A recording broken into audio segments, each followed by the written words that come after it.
All right, hello everyone, and welcome to this live intraday strategy webinar on SB Trade Desk. Michael Boutros here with you. Just a quick confirmation, guys, video and audio is working, and we will jump right in. AV, great, thanks for that, Eileen. All right, so we got a full house today. Petro, Jay, Leon, Mark, Sandy's in the house. Tuttle, great to see you. GS, Andrew. So there have been some beautiful plays in overnight trade. I hope you guys have been taking advantage of these. We're going to take a look at some right now. Open exposure for me on my end. I just have the Euro Yen at this point, but we will go over that setup as well in a moment. Pooja, thanks for that. Premendra, I appreciate it. Good to see you. Petra, always a pleasure. All right, let's jump right in. So first things first, we're going to go right in order here into session on the intraday page, the euro dollar. As a quick reminder, guys, we did just get some data out of the United States. Initial jobless claims came in at 282,000, slightly lower than the expectation for 290. Continuing claims also seeing a little bit of an upward revision here from last week. Not going to be a major market player here. The major heavy hitter heading into the end of the week is going to be this. Tonight, you get the CPI data out of Japan. Obviously, the main focus in Japan has been on their inflation targeting. You also do get the joblessness rate. Not going to be as big a play, but certainly that CPI print at 2.3%, expecting a downtick, will be the player here for the yen crosses. Heading into tomorrow, obviously, the U.S. fourth quarter GDP final read is going to come out. Again, we're expecting an upward revision to that blowout 4.2% read on personal consumption, and even on the quarter-on-quarter, we're expecting an upward revision from 2.2 to 2.4. So you have some event risk on tap for the dollar, for the yen, heading into the latter part of the week. Just a quick reminder on that. All right, euro dollar. So we put a note out last night. It was a late night for me here. Hope you guys got to take advantage of some of this, though. So the thing with the euro is, guys, when we have a pair that is coming into a major key area of resistance, and you know, yesterday in the webinar, I'm not if you jumped in with me, but we took a short off that level in the euro. It panned out all right. You know, we squeezed out 30 pips out of it. We eventually had to back out of that trade. I put the performance for you right there. I took an 18 pip stop on another quarter, and then the half got stopped at break even on this spike through the highs. When we spend a lot of time like this at a resistance level, it doesn't bode well for the reversal trade. And I put that in the note yesterday. You know, that's something that you just, over time, you tend to notice in markets when we sit there and hug a resistance or support line, and we get stuck there for a while. The market, I call it a very, what's the word? We have a high tolerance for this level, right? You want to trade off levels and play reversals off of low tolerance level, which means when the market gets to this region, is a quick reaction. You know, there's a lot of orders ready to go. But when we sit here in a major key resistance zone, which we've been watching on the daily chart as well, that doesn't bode well necessarily for the reversal trade. So, you know, the stop at break even on the half, is a little sting there, but, you know, we squeezed out some pips out of it. At the end of the day, this was a beautiful break of the European opening range high. Very, very clear. Here's your European open. You had a nice hour span where you held right below the 109.95, 109.93 target. And then on the break there, about an hour and a half into European trade, you got that spike into 110.39, the exact level we were looking at. So this completes 100% extension off the low, 2 equal legs up, and is the last ditch effort. I mean, a break above this, we know there's so much lined up at 110 now. A break above this, you're really just looking for a rocket into 110.94. As a disclaimer, this thing broke into 70, quickly reversed back below 60. If we break out the underbelly of this level, which is now the opening range low for Europe as well, okay, so in and of itself will be a signal. For me, a 50 break here and a break below this region, you know, you could open up a nice decline right into that support barrier. All right, so long story short, the euro, not our preferred play. We're going to go over the euro yen in a minute, which is what we're still open in, but certainly that's what we're looking at heading to the U.S. session. You're either looking for a sub break below 109.70 or a plow through 110.40, and if you get that 110.40 bounce, you got a 50 pip range here into key resistance and a basic 618 retracement off the highs. So the levels are exceptionally clear. and we'll have to see how the U.S. Open pans out. Here's what the 5-minute looks like on the euro right now. Okay.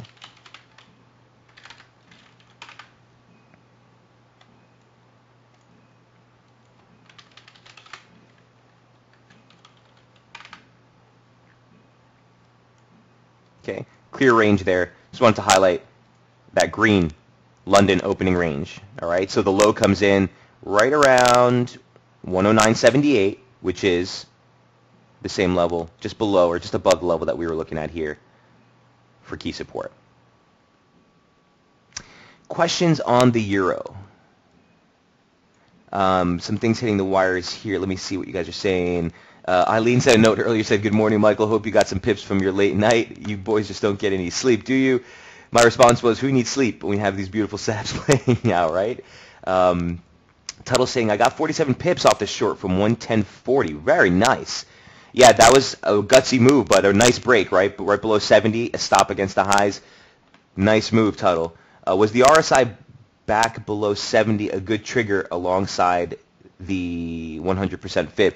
Absolutely. I didn't even finish your question. Absolutely. Yeah. It would be... So again, Tuttle, I just want to stress one thing, man. So when we look at these triggers, I just want to make sure when we're looking to actually execute the trades, guys, we have to be looking at a tighter time frame. I agree with you in that a 70 break from overbought conditions while you're at resistance is a very good trigger. Tuttle, I'm with you on that. I just want to make sure that you're not necessarily staring at the 30-minute trigger, because a 30-minute trigger, that's going to be really delayed. You have to wait for that 30-minute candle. That being said, it still would have worked here just because that spike high was never even tested. So on the intraday or on the actual scalp chart, this would have been the signal, Tuttle. Take the low in price. You have a 3-point trigger right there. It wasn't going to be the clearest trigger. I mean, it probably would have been something like this. 2-point trigger. But that would have been, for me, the trigger that would have put me short against this high. And again, you're looking for about 40 pips per scalp on this one. Probably just squeezed it out. But you got the 47 pips. Not bad, Tuttle. Very nice trade. Does that make sense? He says, yes, I didn't see anything on the 5-minute. Thank you. Yeah, you're more than welcome. And here's the thing, guys. I don't want to necessitate, let me take a step back. So the triggers are there for your benefit. It's not, I can't take a trade without a trigger, right? The trigger is there to add conviction.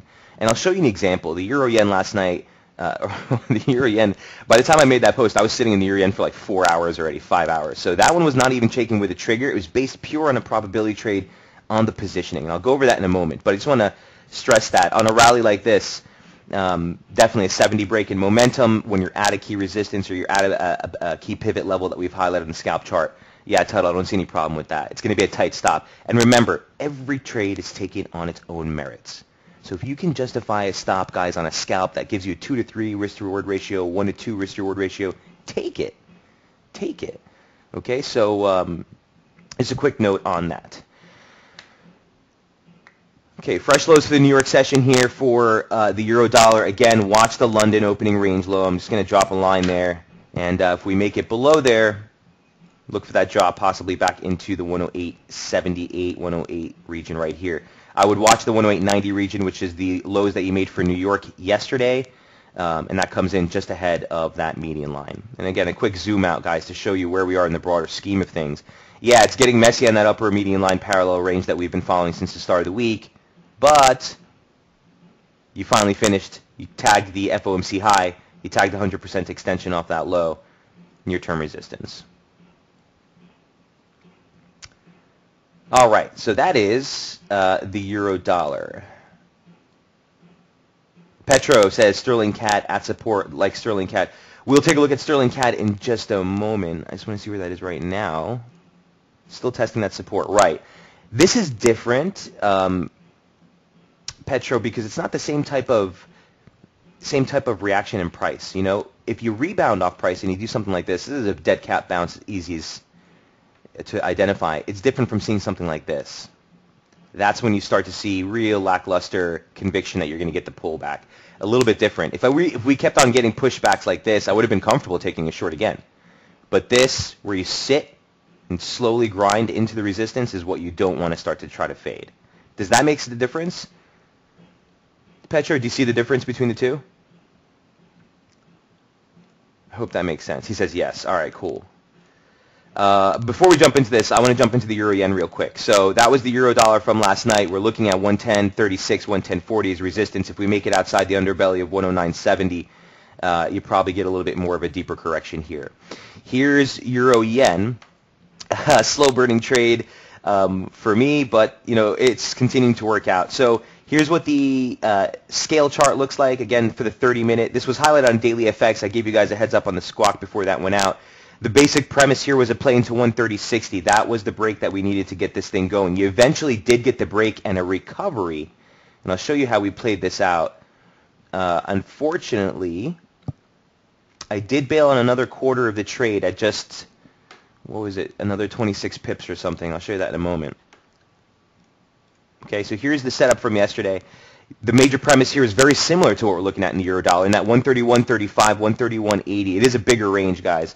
But you had a lot up there, was a major key area of resistance. So the premise of the play here was that you came into this median line parallel, you tagged it early in the week, you look for a little bit of a turnover, maybe check, ML support, and then on a break of this formation, you play the correction lower, and the correction lower targets 129.88. Now that's where the limit was on this stretch here, and we didn't quite get down that low.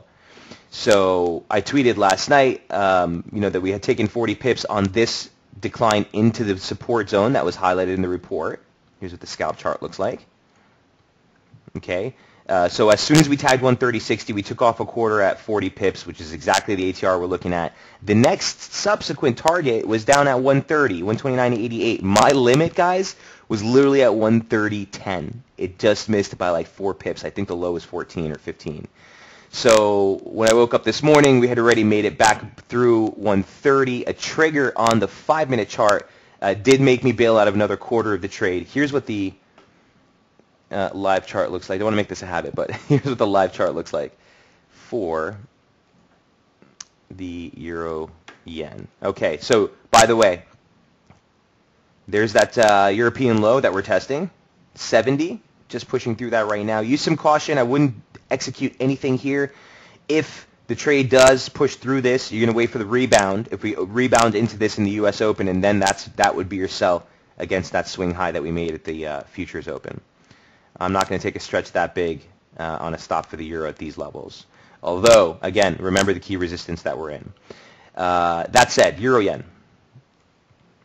So, here was the original entry for the euro yen. Again, this wasn't necessarily based on a trigger per se, guys. Momentum was contracting, but for me, the trade was just based on the risk to reward. So if we open this up, the U.S.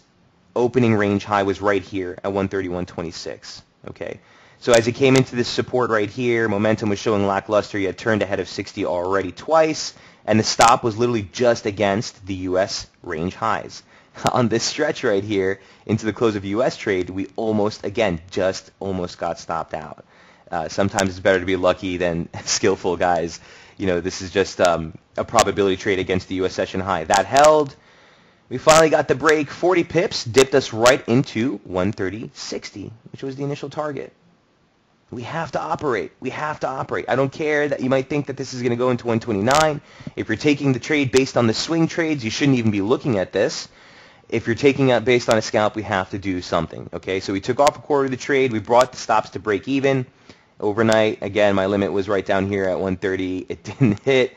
The rebound here, okay, this is what took me out. I had to book another 36 pips right there based on this trigger. A 40 hold in momentum and a topside break. Okay, I'm not going to sit there and let my gains evaporate. Now, you're probably saying to yourself, well, Mike, what's the point? You had the trend line drawn for resistance. It just came into it, and you booked profit for no reason. You would have had a bigger profit at this point. The point is this, guys. The way you need to be asserting these trades is, listen, I got the profit right now in my pocket. We're scalping. If I get another signal up here, I'll just sell again. I'm not going to sit here and bet the profits that I have in my pocket right now and let that evaporate when I have a clear trigger break to the upside just because, I think it's going to come down or whatever. Point being, we have to stay disciplined. So 40 pips is a quarter daily ATR. We booked one at 40, booked one at 36. There's 2 quarters. Half the trade is left open. If we brought down our stops now, they are not at break even. The stops now are against the European range highs. So even if this thing plows through 130.90, we're guaranteed, 15, 20 pip profit here either way. At this point, a quick extension off the high, we revealed that 130.27 is actually at 1618. So at this point, if we come back into this region, probably looking to take another quarter off here, and then let's see if we can get that drop into 130. But point being, if you look on the scalp chart, if this is the operative slope we're working with, you just had a false break scenario, we broke it again, checked it as resistance, and now we're making an outside candle against resistance. Okay, so we're still looking for that drop. Again, all the targets for the limits are typically on the inside. So, the actual retracement comes in at 29.88, but with the ATR that we're working with, a 130 limit, would be a 90 pip profit on that one. So we're already working with double the ATR.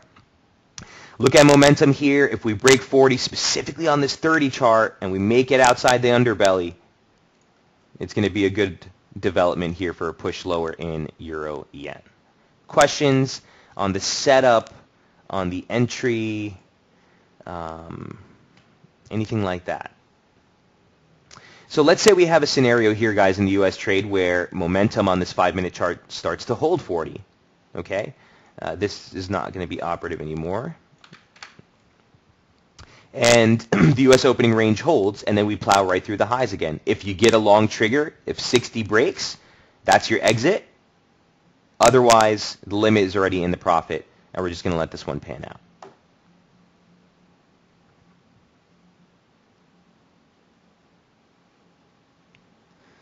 Not a scalp per se when you're in the trade for a good 12 hours like we have, but the levels are super clean here, guys. And the sterling crosses are ridiculous too. We'll go over those in a moment. Those are really good in play. A lot of those triggers gave out as late as my night was last night. A lot of those triggers gave out like 2, 3 in the morning. The sterling Oz at 1 o'clock, 1:30 gave a nice trigger.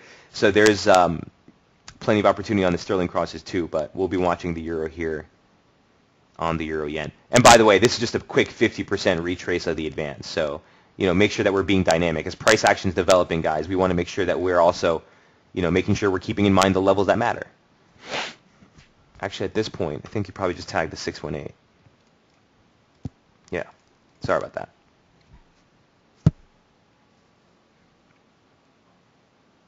Okay. Enough with Euro Yen. Off to the races. Next up on tap was Sterling CAD. All right. Another beautiful play. I literally got this post out to you guys just before it was starting to break the U.S. opening range lows, 85.89. We noted that was going to be the onset of a decline back into 85.46. Here's what the scalp looks like on the live charts. So that's exactly the play that you got, and you're testing support now. You're right. Different title. Who was asking that? Was that Petro? Sterling CAD testing support, right? A little bit different from what we were looking at with the euro drifting into that resistance target, but here it looks like we're going to see a break. Looks like we're going to see a break. So the next downside objective takes you into 84.77. I'm not a fan necessarily of trying to press it against this high here yet. Again, we'll have to see what the U.S. opening range does, but your next downside objective is 84.78. A little bit concerning on the Sterling CAD, guys. So I put out the daily chart on that, was highlighting, the major key range that we're looking at. And that's basically this 87 handle into this 50% retracement, which is essentially 85.46. That was the opening range low for the week. It was also this swing low that you made in January, 50% retracement, really solid on the closes. Resistance, that's even easier. You had this median line right here in blue. You had the 2014 high, 86.68. We talked about that level all week long.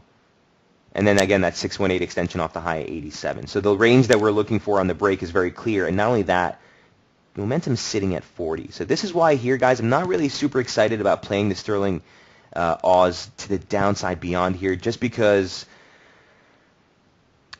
I feel like it's kind of stretched here, and I don't want to start chasing it. So a break of a opening range would want to give you a little bit more conviction than that. Let's see what the 5-minute chart looks like here on Sterling Oz.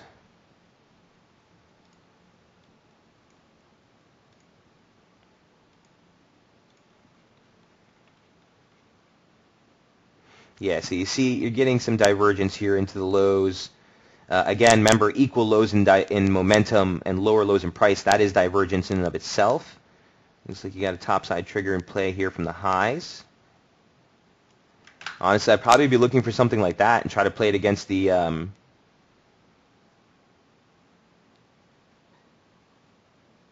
well, the U.S. opening range low takes you all the way down here, 88.90.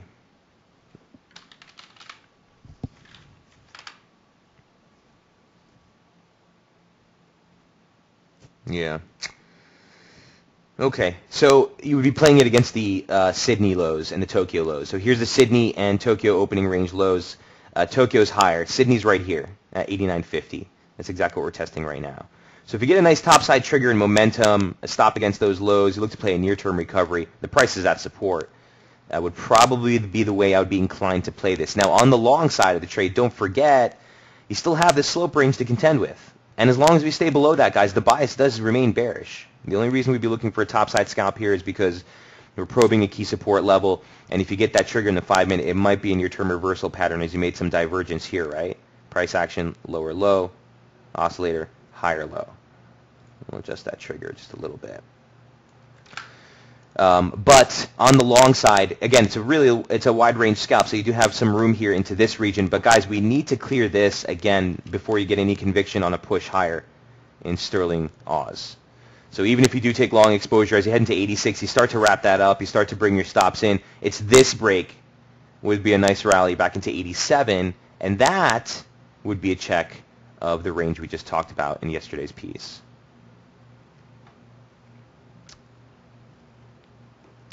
I keep saying sterling Aus. Jay saying you're looking at sterling CAD. Maybe I didn't get enough sleep last night, right, Jay? Sterling Aus. Sorry, sterling CAD. Sorry about that, guys.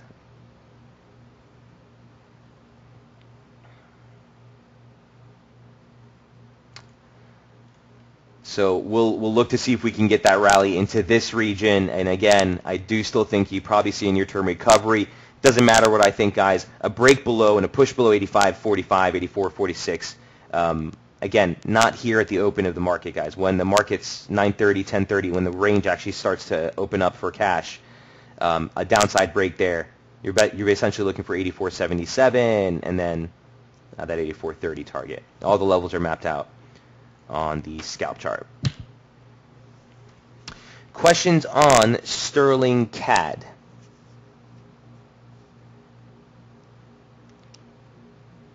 And Jay, the sterling Aus is my favorite one. That's probably why I was hung up on that one. But that has also come right back into a major key level. Here is sterling Aus, for real this time. So we were talking about this last night in the report. We had noted the focus now shifts to the massive confluence resistance region at 190.70. Guys, that was the exact high. Ran right into it, and this thing just turned right over. Clear-cut triggers on the 30-minute, clear-cut triggers on the 5-minute. Really gave us a nice pop-off on this one. So there's that 190.70 target. There's a lot there. You know, it's not just a basic 50% retracement, which in and of itself would have probably, or 236 rather, which in and of itself would have had us looking at it. But it was also the initial weekly opening range low we made on the Monday-Sunday stretch. Median line here, if you take the same slope off the highs for last month, and connect it to those lows that we made early last week. Nice pivot right on that region. That came in here. A new median line that was added, formation that was added last night. Again, anything that I add that's new, guys, that's not confirmed yet, we'll put as a dashed line. That also came into that region. So right off the bat, you're looking at 109.70 as a possible nice entry for a short scalp. Momentum. What's this, guys? Divergence. Equal momentum highs. Higher highs in price. Divergence into a trigger break. 9 times out of 10, take that trade, stop against the highs. You're looking for initial move right back into 89.50. Now the short side's done. Okay? Why is the short side done? Because this is a change in behavior for momentum. And I noted this in the report. Look at the momentum signature since the start of the week, guys. 50 hold, 40 break. That's bearish. 50 hold, 40 break. That's still bearish. 50 hold, 40 break. Still bearish. 50 break, okay, now you're starting to wonder, We broke a key resistance. This was the invalidation level. We talked about that last night during the webinar yesterday. If we broke through that, that was going to invalidate the short side. It's exactly what happened. And on that break, momentum topped 60 for the first time this week. That's a change in behavior, right? So now on the way back, I'm looking for momentum to hold 40. I'm looking to price to hold support, and we're possibly going to look to see if we can play a near-term top side trigger again back into this region. And we're not saying that this is the low, that the sterling Oz is reversed, but on the near-term prospect, that's what you'd be looking for.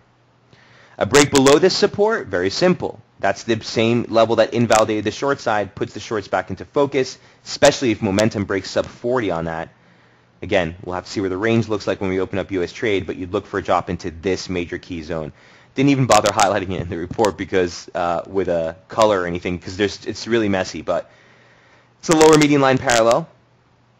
Again, a way broader zoom out, has that major key slope range that we rebounded off of here early in the week. This is also visible more clearly on the daily chart with that key slope range that we highlighted back on Sunday. Okay, and add to that, you have the current operative median line of the formation that we're in just from last week's high. So if we do break 89.50, 89.40, basically the lows, there's a whole ton of stuff down here at like 88.70 into 88.60. So just keep that in mind here on a downside break. Again, base case scenarios, you find some support here. I don't necessarily have a 30-minute trigger. Let's see what the 5-minute looks like for sterling Oz. Oh, it's the same chart that we were looking at earlier. Sorry about that. So here it is.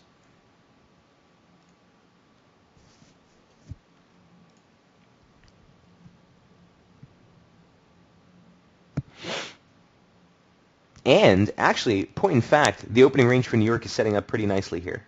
So 89.40, 89.80, nice 40 pip range. Let's see if that holds into the 9.30 slot.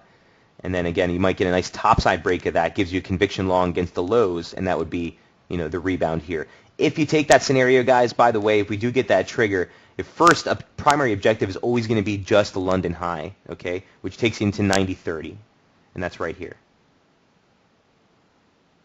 Sydney highs, Asia highs take you into 90.76. All right, and that is sterling Oz. Questions on the sterling Oz setup from last night? We're flying through these, huh? All right, let's take a quick gander at what that sterling yen is doing at this point. Or the euro yen, rather. All right, so see that 130 held again, guys. And do you see the momentum signature 40 held again just now? So looks like we might see another test of that. This is just reaffirming. Let's bring up the trade sessions indicator.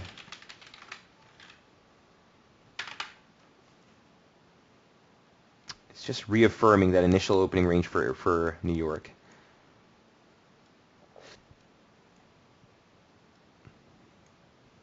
And again, this 60-40, 60-40, 60-40 in intraday typically will give you a break in and of itself. That'll be a decent signal. So we'll continue to watch that for the final exit for the half of the trade that's open on euro yen. All right. So beyond sterling Oz, sterling yen has been something that we've been following very closely as well. This one's another really super clean trade. For sterling yen, after being a little bit of a snooze fest, you know, the levels are just super clean. So here's last night's scalp. You know, the premise was 77.53, major key support, and 78.30, near-term resistance. You know, you had that perfect play yesterday. If you guys remember during the webinar, we were right around, what is 8:30? We were right around these regions, right? And we were talking about the possibility for a topside break here to see the recovery, right? It's a good thing we didn't do anything. And that momentum signature, although it looked like it was breaking, never cleared. And in fact, the opening range low break for U.S. didn't happen until after basically the afternoon session here. And that one was a real tight play. So I didn't really have any plays on this. This was the only operative play that panned out. And it was a break of not only the weekly lows, but it's going to be that also 786 retracement and the median line for the current formation we're in. So the invalidation level for long side gave out. Nice 40 break in momentum. Initial targets, 76.57 into 76.30. The low, 76.45, 76.46. Here's the 5-minute look like for sterling yen.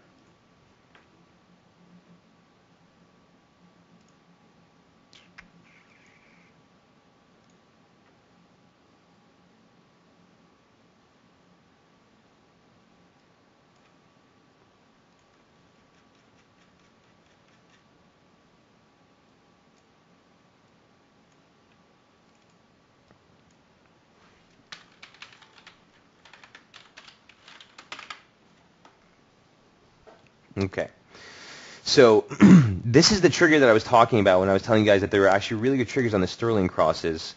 Oh, not in price, sorry, in the momentum.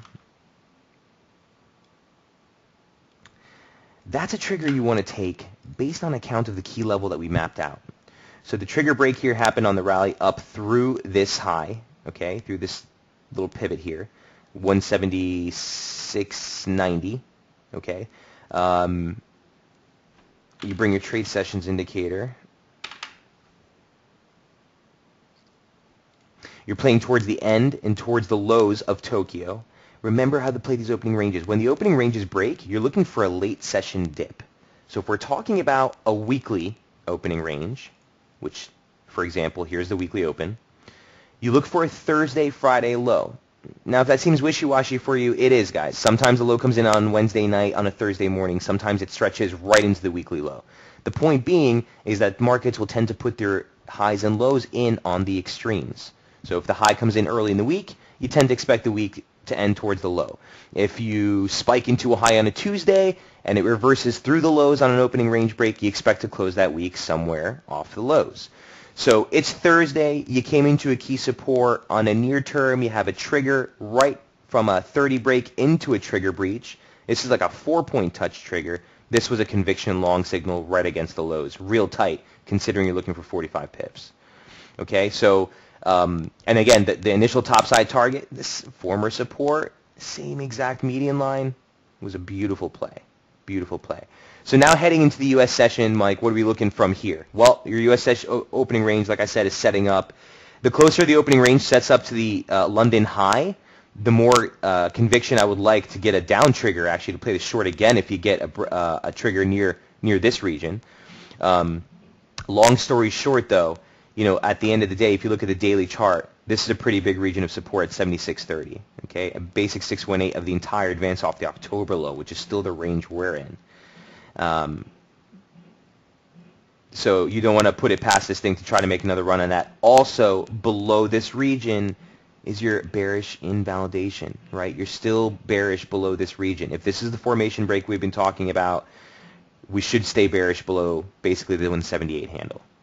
Okay, and that's basically highlighted with the same key region here. So the levels are really clean. Near-term resistance 77.50, 77.52. A topside break there. You look for a rally into 78, 78.30. Below this region, you're still looking lower either way. A break of the U.S. opening range lows, or if you get a signal for a short trigger near 77.50, you know, any type of short exposure, you really got to clean it up again as you get into 76.30, 76.50 here. Really big region of support. So the levels are pretty clear. We'll have to see if this holds at 177.50 on the upside here to open up U.S. trade. Questions on the sterling yen?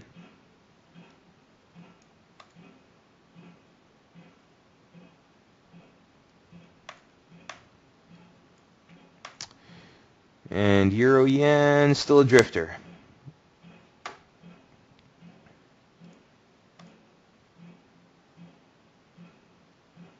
Okay, so here's a quick update on the euro dollar that we were looking at earlier. Remember, it was probing below the London low.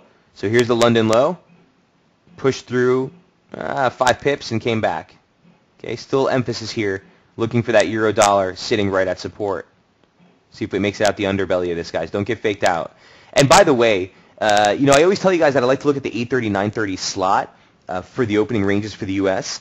That's what's setting the opening range. I think there was some confusion from someone yesterday. That's what's setting the opening range, guys. That's not where we're looking for the opening range to break.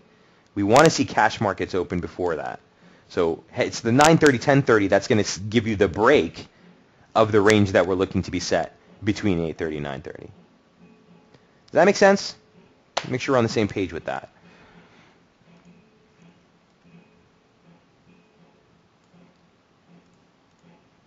All right. Last but not least, from yesterday's scalp update, listen, I'm not really a fan of the Kiwi here. It's kind of just been a drifter. Really, it just doesn't have any push behind it.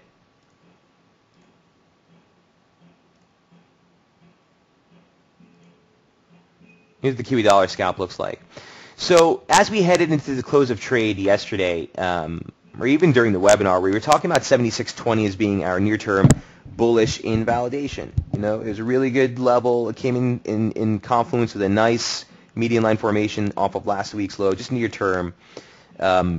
We came into it, rebounded, and it looked like this was going to be a really decent break. We talked about this in the webinar yesterday, how this was a fake out, right, on the break of the European opening. The rally took us right back into 76.86 again. Failure at 16 momentum. And then here's where we were drifting again last night, and it looked like we had broke. The target was 75.45.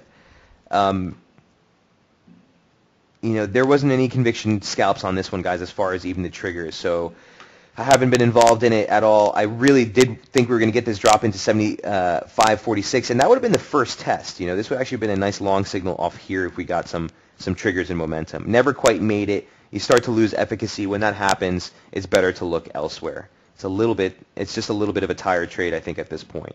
The basic premise is 76.86 or 76.82 here, which is the 2013 low, has also caught the highs and a basic trendline resistance off that October high. So that's the reason that we were looking for this consolidation region to finally give us a downside break of that range and validate a short bias. Still might pan out while you're below. If we get back below that 76 region, I still think you're at risk for a drop into that key zone. But for me, just not really a conviction scalp as it continues to drift here near the highs. I still think you get the turnover, but I think we have so many other better setups, guys, on sterling yen, sterling Aus, and even the euro yen that we're still in. I still think is a much cleaner play than Kiwi per se right now, but we'll continue to eye these targets. Not only that, but if you look at the momentum signature, it starts to get you a little bit concerned. On the highs here, as we came into the divergence, we were looking at that all week long. And again, divergence tells you nothing about timing. Nothing.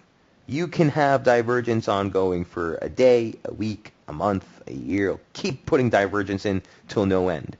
You have to wait for the trigger.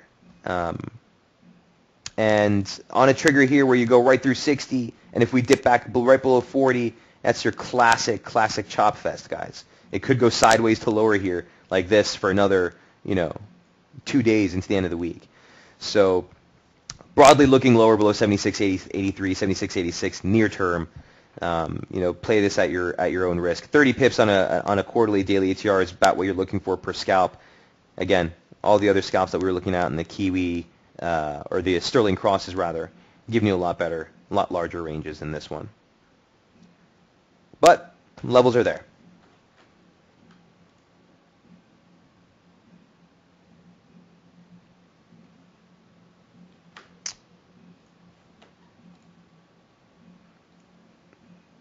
All right, Euro key, come on, turn around, and let's take a quick look at the Kiwi 5 minutes.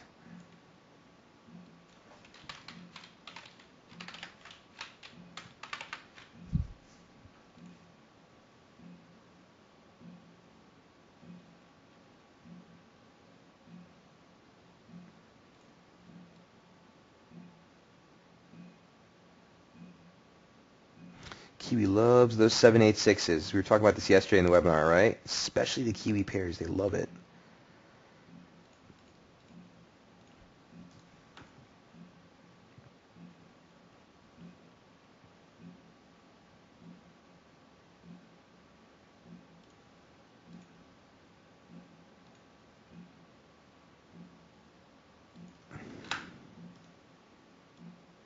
could be a possible formation here. One tag, two tag, pivot, one tag. Looks like we're breaking below it now.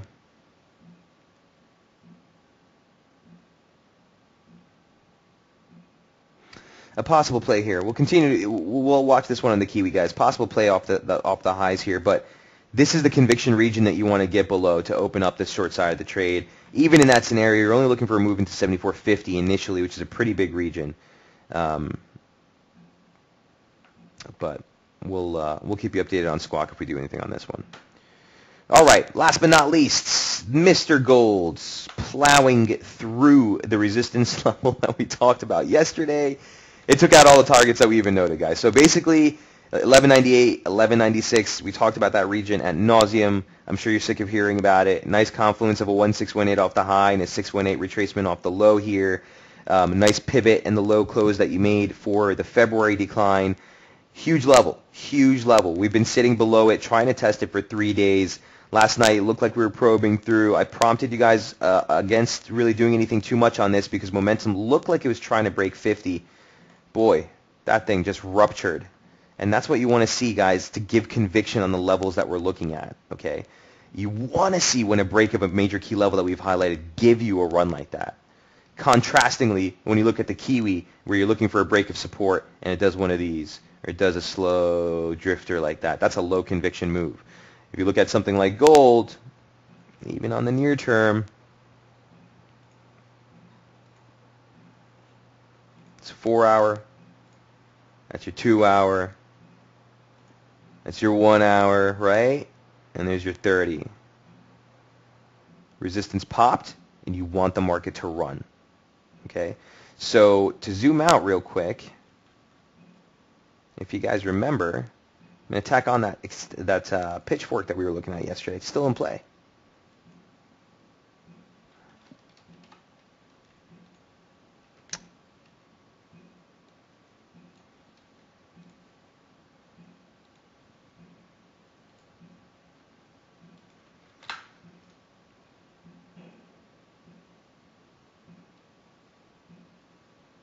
Now is support.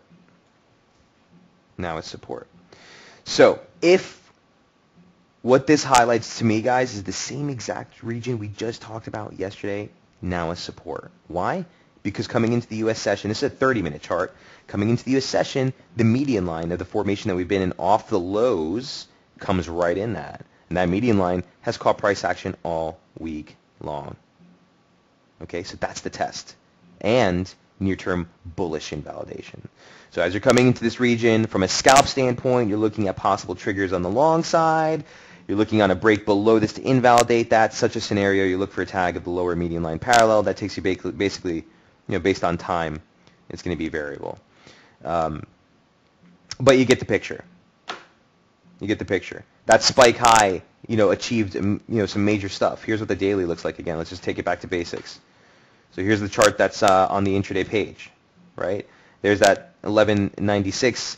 First target was actually going to be 1206, and then the median line. We just flew right into it.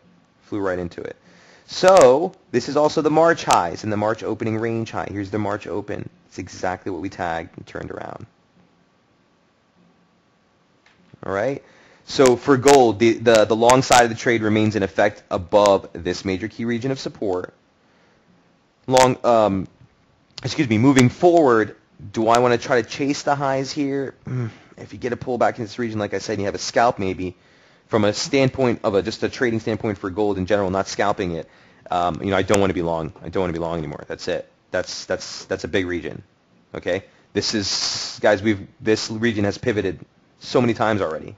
Support, break, resistance, break, support, break, resistance, break, instant support, resistance on the way up, resistance on the way up. So now the focus for gold moving over into the weekend, and I do think you see some lackluster price action for gold maybe over the next couple of days here. Watch tomorrow's release for U.S. data.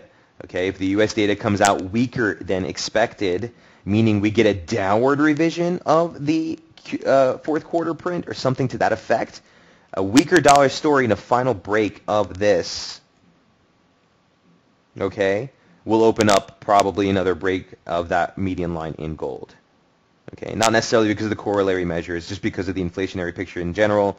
And if you take into account that we're looking at the Fed, which just reduced, okay, GDP expectations and projections for 2015, of a downward revision might be a little bit more of a concern that the Fed might need to sit out a little bit longer than expected. So that's sort of the focus here for gold and the dollar index. Again, you got some wicks, but on a closed basis, guys, this is holding right now still. All right? So we're going to want to see that on a closed basis finally invalidate it. Remember, near-term support, still 11,880, which is basically the stretch highs that you made earlier in the year.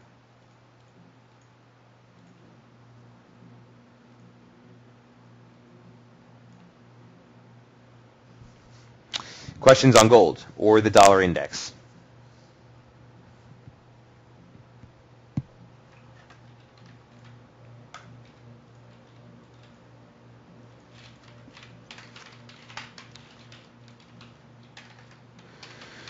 Just as a quick side note, a quick gander or look here rather at what the dollar is doing so far on the session. Here's what the dollar performance looks like. Okay, so this is just so far on the session right now. You got the CAD up 0.65%, you got the Yen up 0.31%, Swissy up 0.3%, Aussie, Kiwi, Euro, all real lackluster, right? Now we'll move this into the base for the Yen to see just broader Yen movements ahead of today's release. It's a different picture, right? Way different picture. Sterling down 0.27, Euro down 0.29, dollar down 0.3, Aussie down 0.3, and that's the story for the Yen right now. So you want to keep these things on the corner of your mind. Not something to focus on per se, specifically for near-term trading with me. This kind of stuff can really throw you off, but it's a really good picture when you first step into the session to get a broader idea of what the base movements have been, and it kind of shifts your focus to where you want to operate some of your scalps. A quick look at the dollar CAD while we're there. Basically we're looking at that trend line off the February low, guys. I haven't had any plays on this. I'm not a big fan of dollar CAD at these levels just because of the ATRs that we're getting on some of the sterling crosses are much more appealing at this point. But watch that trend line off the February lows. See what the 30-minute looks like. And we also made a break of some just basic formations that we were looking at on these parallels here. That's the 618 extension off the high at 2420, and it's still holding. I'm not going to really stress anymore because we already maxed out that high, so this is not a real extension that's important anymore. But it is the basic opening range low for the week. Okay, a little bit probed below, but you get the picture. Add to that the daily chart has that trend line there. Am I interested in playing dollar CAD short even if the dollar pulls back? Maybe, but you'd need a break of that barrier to the downside. This is the range I'd be interested in playing for dollar CAD, not in here. Not in here.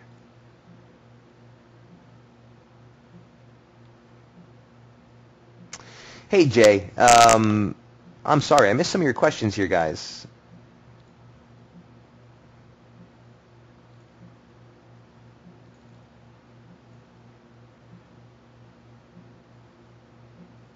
Is there a way to put a snapshot of the currency ranker on the SB site? Eileen, you're talking about this? Oh, guys, I'm sorry. My thing is not, it's not panning your questions by time. It's panning it by, okay, I'm sorry. I missed a lot of your questions, guys. I'm here. Let me take this 1 second at a time. Okay.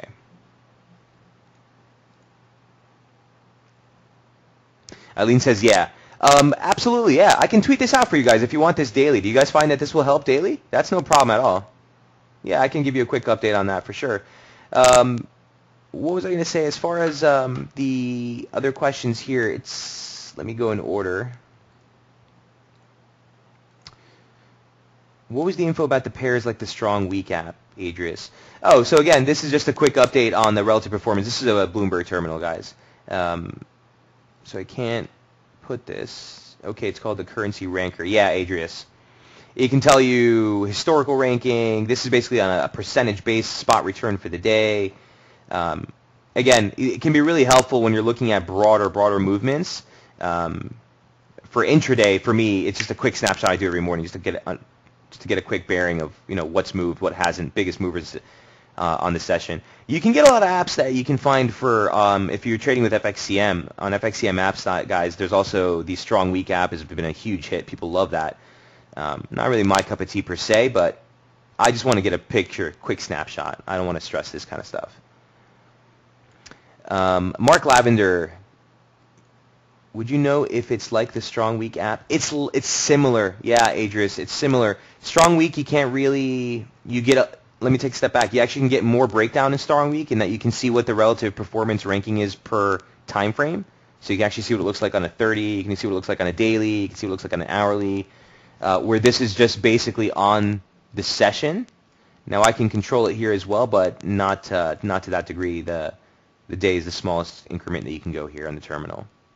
So in some ways, it's pretty cool. But I fear that people put too much emphasis on that kind of stuff, and it starts guiding you in the wrong direction. So if I come into the U.S. session and I look at this and a dollar CAD is already up 0.64%, I'd be more inclined to try to fade that if I was scalping necessarily than play with it, right, on that direction. So keep it in tandem, guys. When you introduce something new to your strategy and you start to rely on it, it can really mess things up. So we have a pretty clear-cut directive and discipline, and we're going to try to maintain that. But that said, Adrius, I'll be more than happy to share this with you guys daily. No problems. No problems. I'll continue to use Strong Week app. I need to keep it simple. Right, Adrius says. It's the biggest thing in trading, guys. The second trading starts turning into an endeavor where you feel like you're, a rocket scientist, you know that you've gone way, way far and beyond. Keep it simple. I'm 100% all about that. Mark says, Michael, I'm fuzzy on the New York opening range. How much of the post 9:30 trade goes into the session opening range? Looking at the Aussie dollar, for example. Let's take a look. Let's bring up the 5. So maybe I haven't been clear on the opening ranges as far as the session opening ranges for the New York. So the actual opening range, if I take the textbook opening range, it's going to be 9:30, 10:30. It's going to be the cash market, Mark, because that's when the biggest spike in volume and trades are coming in. 8:30 to 9:30 is the futures markets open, and a lot of the time, and this is something I say a lot in the webinars, a lot of the time, that will set the range. But it's really the 9:30 break into 10:30. That hour is what you're looking for the break. So let's just show you an example. No more talk. I'm sorry. This thing keeps defaulting to the wrong screen. Where's my... Okay. Aussie dollar. Here's the 5-minute. Bring up the trade sessions indicators to make this easier. Okay. So for example... This is a bad example, Mark, because the opening range has already made a pretty big stretch.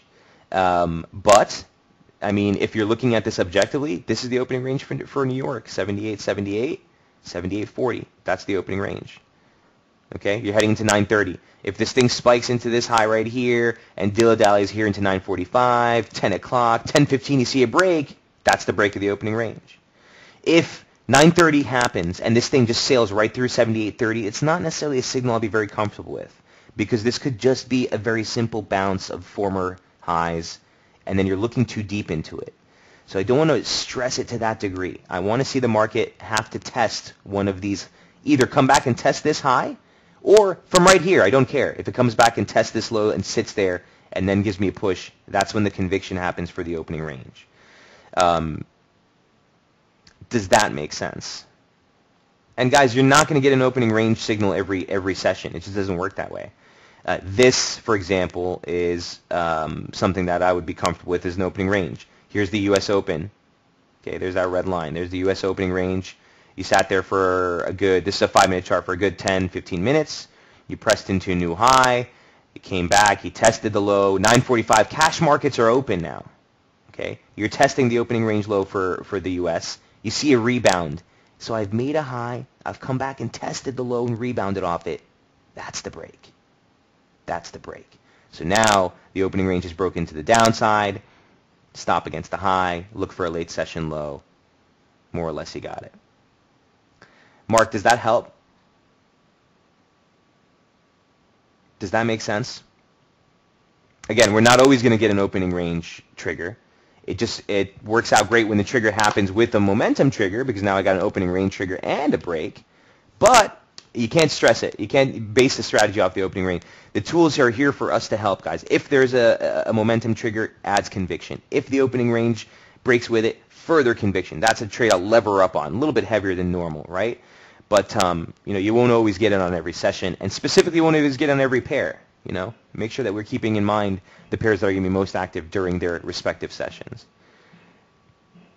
Mark says, yes, very helpful, thanks. Right on, Mark. Great, I'm glad that helps. Eileen says, and Mark's questions help answer mine about times for U.S. session opening ranges.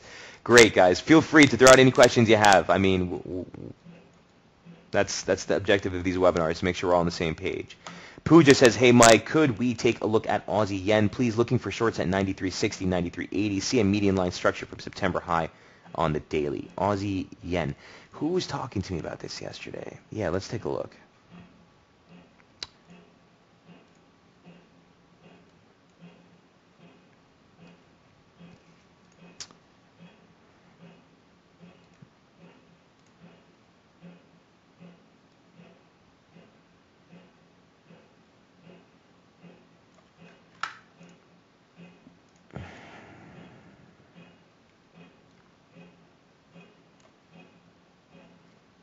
It's a little cleaner that way. Yeah, I'm looking at it too, Pooja.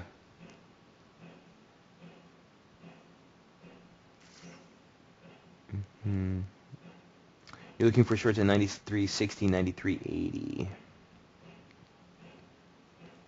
Okay, let me see what the near-term chart looks like. Gosh darn it, why does it keep doing that?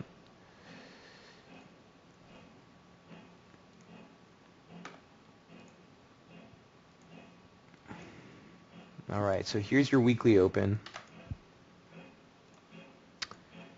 And that's the weekly opening range low. Looks like you just probed through it.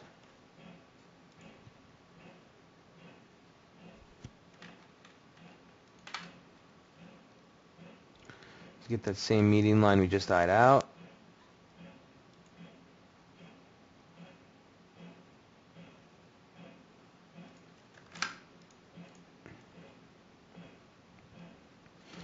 This retracement's null and void. Just completed a 38.2 off the high.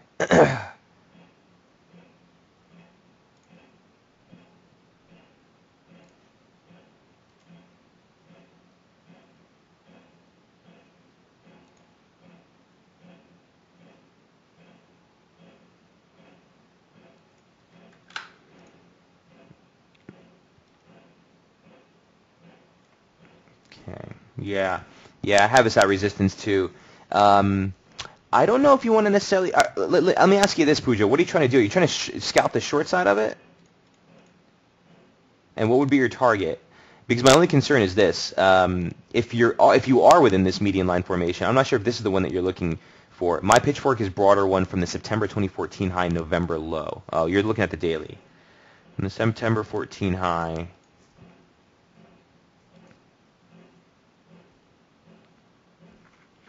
Okay, I think you're probably looking at this.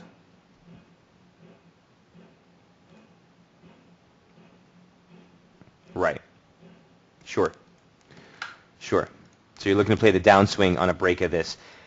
So we play this differently, right? You and I, Pooja. I mean, or I think you're approaching it from the swing trade type of thing. And if that's the case, then absolutely, I would agree with you. You probably want to be looking lower here. From the scalp side of things, we just came into the channel support. For me to get on the short side of this, I would need to either see a break and a recovery, and then I'd start shorting from there, or I actually would have been looking to play the rebound off this channel support, to be quite frank with you. So a little bit of different mentality. It depends how you're looking to take it. From a momentum standpoint, still looks pretty bearish. This is a change in behavior, right, guys? Always want to take note of these things. They can be so helpful. Start of the week, 40 hold, 70 break, 40 hold, 60 break, 40 hold, 40 break. You want to see a 60 hold here. So I don't blame you. 93.58, nice pivot in price. on a quick stretch of just near-term price action of that decline. You want to see if you've completed any major retracements, and if you do that, you got that 38.2 there. Yeah, it might not be a not bad play at all, Pooja. Might not be a bad play at all. Pooja saying, yeah, I missed a long entry this morning on the RSI structure, had me thinking bearish.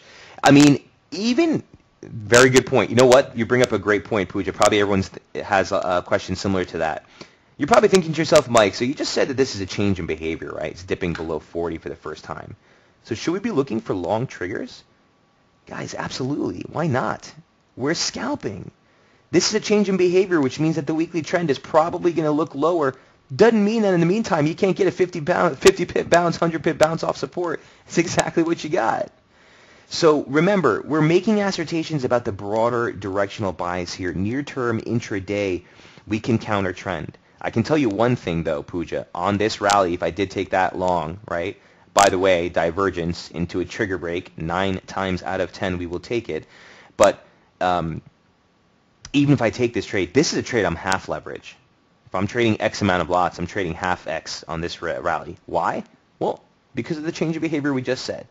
So we have to note these things, and it should be impacting the size, magnitude, and just broader aggressiveness of your trading.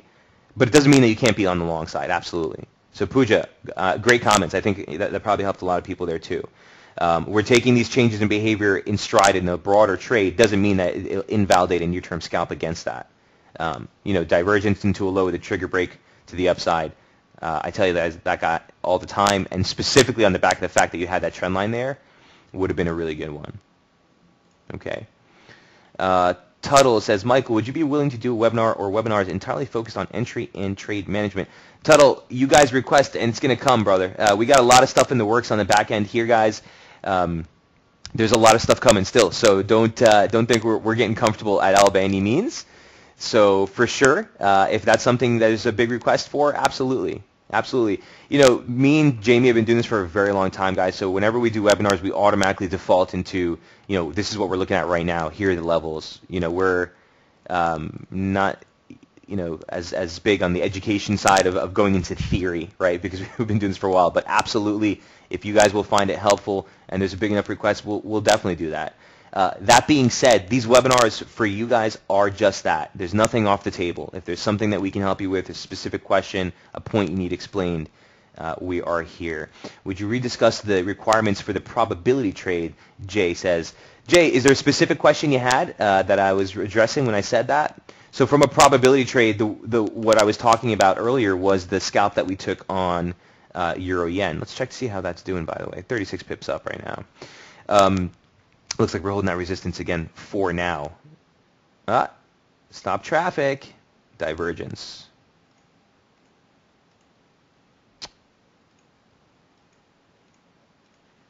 Price action. Higher high. Oscillator. Equal highs. Puts into effect this trigger. And that's what we're going to the US session looking for. But my point being was the probability trade was right here. What I deemed as a probability trade. This is why I didn't necessarily require a trigger. On the 5-minute, we had just kissed off the 50 level, which is not a trigger by any means. In fact, the real trigger for that position that I was waiting for was this, guys. And it actually didn't give out until the trade went against me and almost stopped me out. But the point being, Jay, is this position was taken on the account of the opening range or the range trade for U.S. So here's a perfect example, guys. The U.S.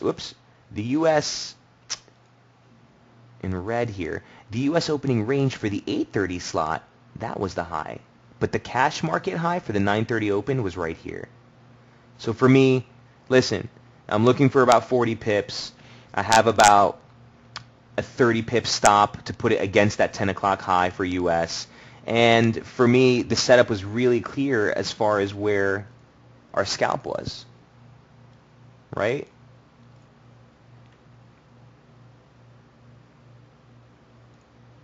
We had this consolidation here, and we were just sitting on that 130.90 level. This was a huge region of resistance. I have a very clean stop that's going to give me a better than a risk-to-reward ratio of 1-to-1. Momentum, right? was failing, or every rebound in momentum ever since the high that we made here that gave us this trigger break. I'm not going to draw it again, but after that trigger break, every rally got lower and lower below, turned over ahead of 60. So this was a trade for me that was just worth the risk to reward. That's it. It's a probability trade. You have a very clear-cut range. You have a very clear-cut stop, and at the same respect, the trade was at resistance. So if this thing plowed through, I didn't even want to, I didn't even want to touch it. Does that help, Jay? I'm not going to necessarily recommend you guys do this.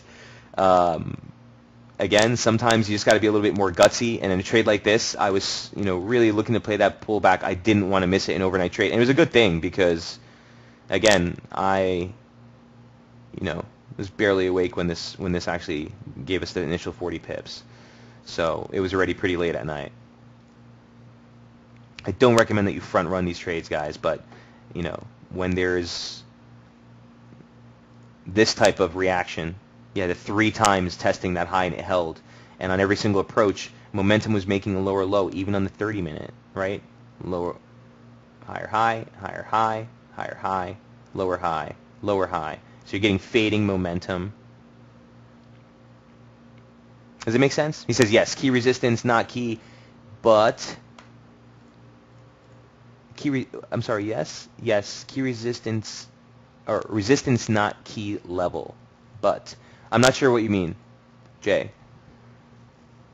Oh, you're saying it was at resistance, but it's not a key level, so why would we do that? It's just the range. It's just the range.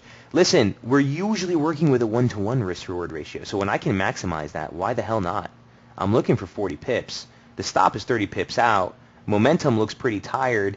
The trade has has tagged this resistance 3 times. So it was worth a shot for me. Again, you could have easily taken this one with a break of it and actually waited for the trigger, and it would have panned out just as fine, Jay. So he says, okay, got it. Right on. Right on.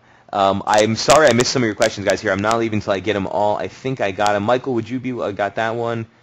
Okay. Quick question from Philippe saying, hi, Michael, I have a quick question about the Sterling Oz. So 5-minute, it broke the RSI.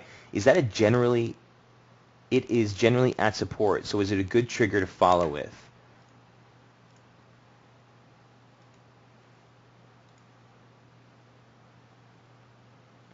Are you talking about this trigger we just drew?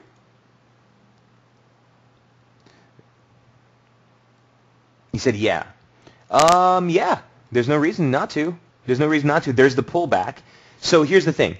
From a risk to reward, this is another one. You have it against the low here. 9:30 cash markets. We're already 10 minutes into U.S. trading. I don't usually do webinars through this, so I'm just picking this up now. But, you pulled right back. The opening range low is the same as the London opening range low. The trigger is there. And this is the trigger that would take you out of the longs. Yeah, that might be worth a scalp right here. Let me see what the scalp looks like on the 30-minute.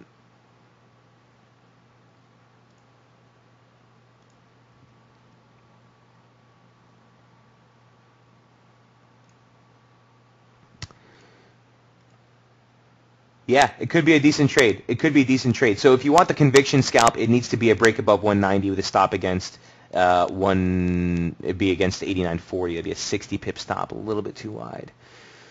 A little bit too wide. But yeah, I do like a rebound off of these levels higher from here.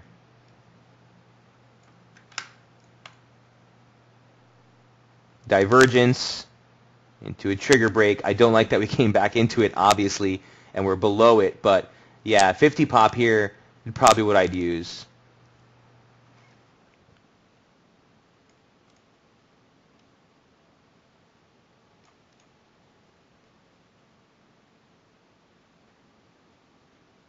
It'd have to be a 50 pop here with a break of the opening range high would be the conviction scalp bias gets shifted to the upside.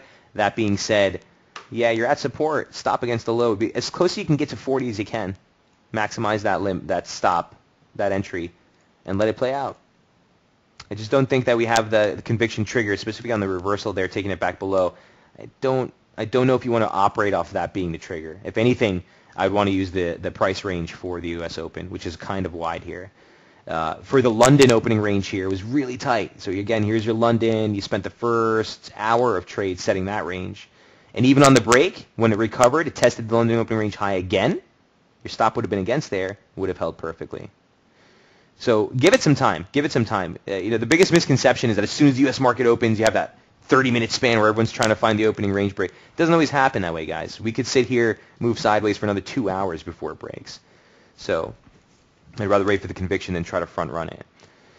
An emphatic thanks from Philip. You're more than welcome. Wouldn't the break below 40 on the 30-minute be evidence against taking the trade?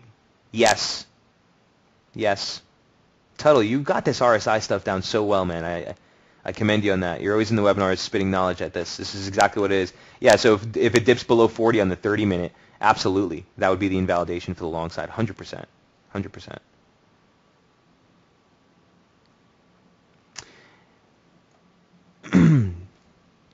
Sandy says, I just shorted Euro at the 200 SMA on the 4-hour chart.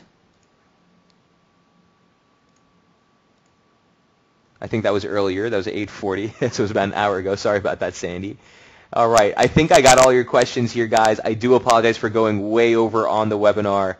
But I hope this was beneficial for you. You guys had some great questions today.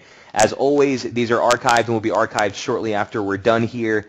And you will be able to review this at your leisure. A quick side note to everyone in the room, Jamie's not going to get his webinar out this week, guys. I really do apologize for that sincerely.